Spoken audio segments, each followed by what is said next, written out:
Welcome back. Thank you for coming.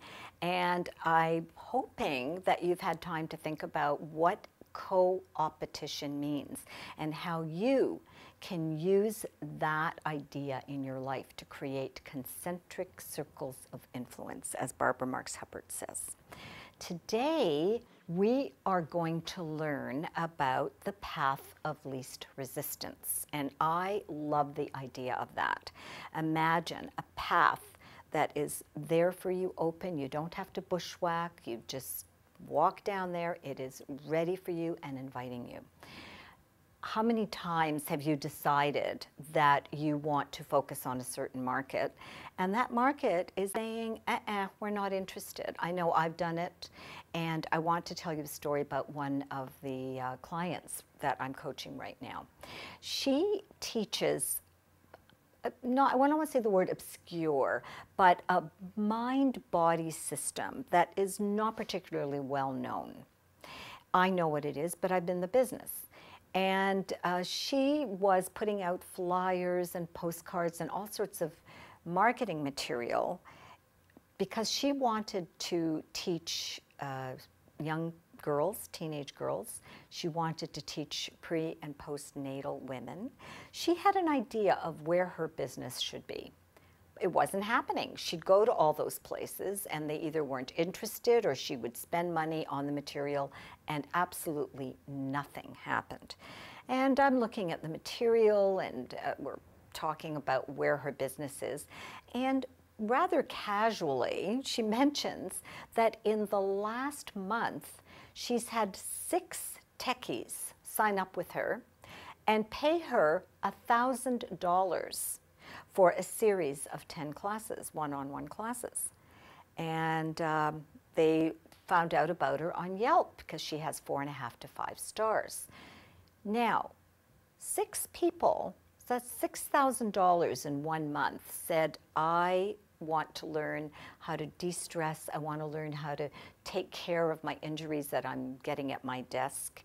And I understand that you can help me. I don't want to go into a yoga studio. I don't want to compete with anybody. I don't want to take my clothes off.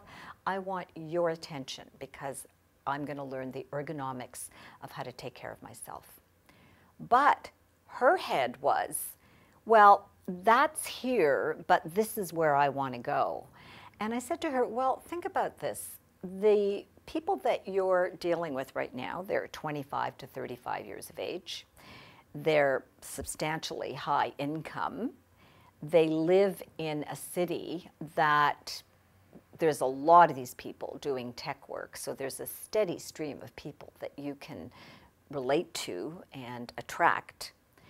These people might get married. They might be married. Their wives might be pregnant. They may have children who would like to learn this technique. How about building your business where it's already saying, give me some of this, I love it, this is really interesting, rather than going out there. So I looked at her website. She had a picture of the creator of this movement, probably created 70, 80, 100 years ago. Not exactly the coolest, hippest guy in the world. And she had a picture of her doing a posture. Now, personally, I would not really be all that interested in what the guy looked like who invented it. What I would like is to see it before and after. And I asked her about that. She said, oh, I've got tons of that.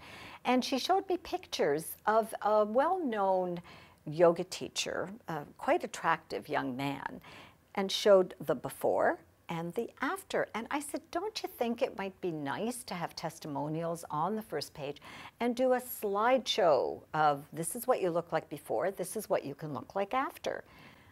Oh, she said, wow, I never thought about that. And I said, yeah, you know, people have a 15-second time frame in terms of how long they can spend attention on anything. And they're really not interested in all of this other information. So just give them a visual, give them information, and let them make the decision.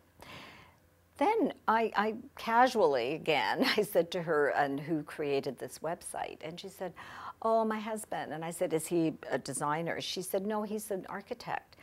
I said, have you thought about talking to architects and designers who sit hunched over their desks? I said, you have a person who can connect you, who can help you relate to people that really need your services.